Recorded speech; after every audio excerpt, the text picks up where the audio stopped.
J'ai regardé le site web OMLTA, Ontario Modern Language Teachers Association, ou AOPLV, l'Association ontarienne des professeurs de langue vivante. Leur vision est d'être le leader en apprentissage professionnel et la promotion en inspirant et connectant les éducateurs ontariens des langues vivantes. Comme membre de l'AOPLV, j'ai accès à une multitude de ressources pour l'enseignement de FSL. J'ai accès à des archives des publications de chaque saison. J'ai aussi accès à des ressources et des conférences qui viennent, les informations à la participation des ateliers et le contact des présentateurs. Il y a beaucoup de ressources sur le site qui sont bénéfiques aux professeurs de FSL. Donc, j'ai regardé deux ressources en particulier. Ils se trouvent dans la section pour les membres uniques et c'est dans les ressources des conférences. Donc, la première ressource est les stratégies de prise de parole. Quelque chose que j'aimerais utiliser dans ma classe sont les stratégies de prise de parole. Je veux enseigner à mes élèves comment utiliser la langue dans une manière constructive pour être avocat pour leurs croyances et les enseigner comment mettre la puissance dans la langue. Donc, une ressource qui se trouve sur OMLTA est les stratégies de prise de parole. Alors, ici, il y a trois différentes cadres pour les catégories de pensée pour enseigner aux élèves. Alors, premièrement, il y a des choses que mes élèves peuvent considérer avant qu'ils parlent. Il y a des choses que je peux enseigner pendant qu'ils parlent et aussi après qu'ils parlent.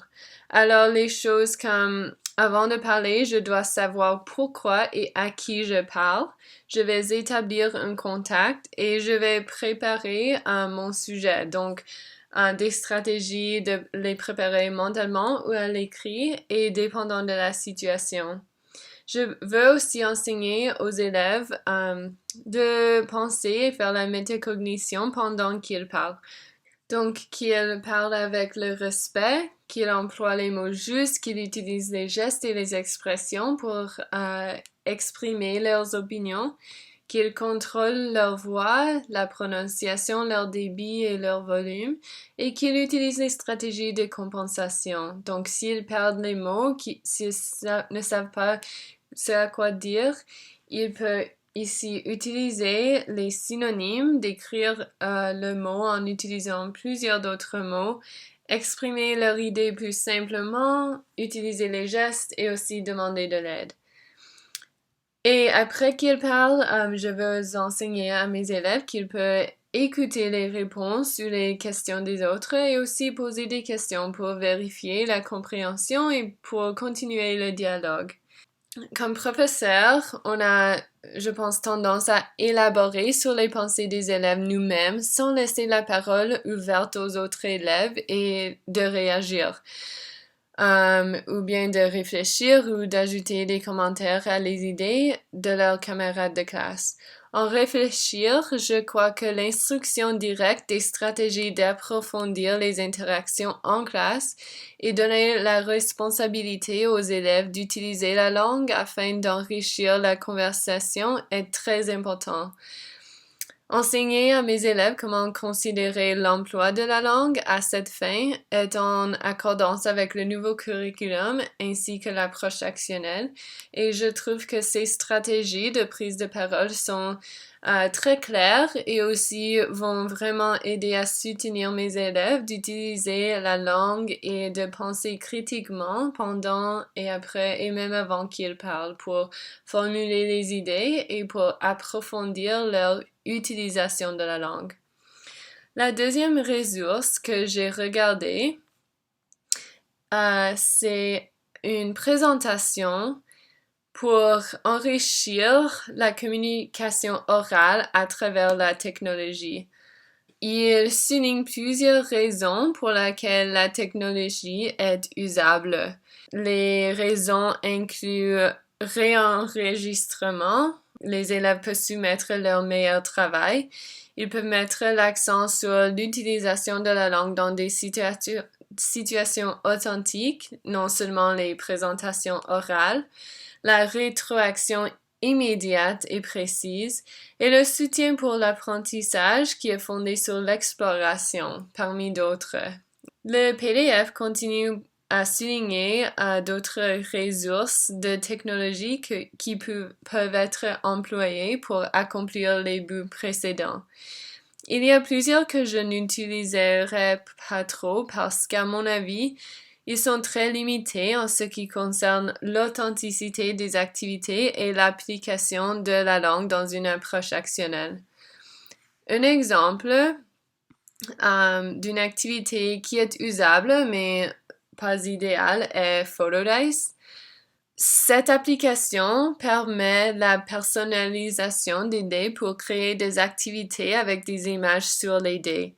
Il y a plusieurs suggestions pour l'application de ces activités comme appuyer sur le vocabulaire, donner les directions, utiliser les numéros pour faire les mathématiques et aussi exprimer les préférences.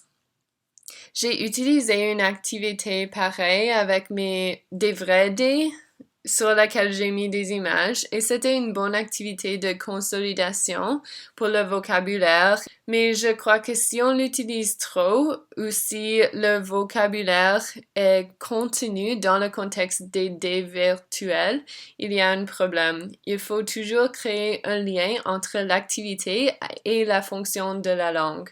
Une application que j'aimerais essayer est une application d'écran vert comme Green Screen avec iMovie et puis Touchcast et VScope. Ces applications permettent aux élèves de se transporter à un nouvel endroit.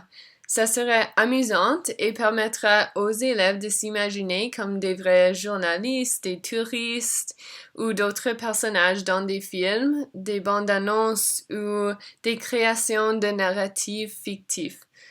Cette technologie ajoutera du vrai contexte pour les élèves et produirait des tâches plus proches à la vie réelle qu'un arrière-plan de la salle de classe, par exemple.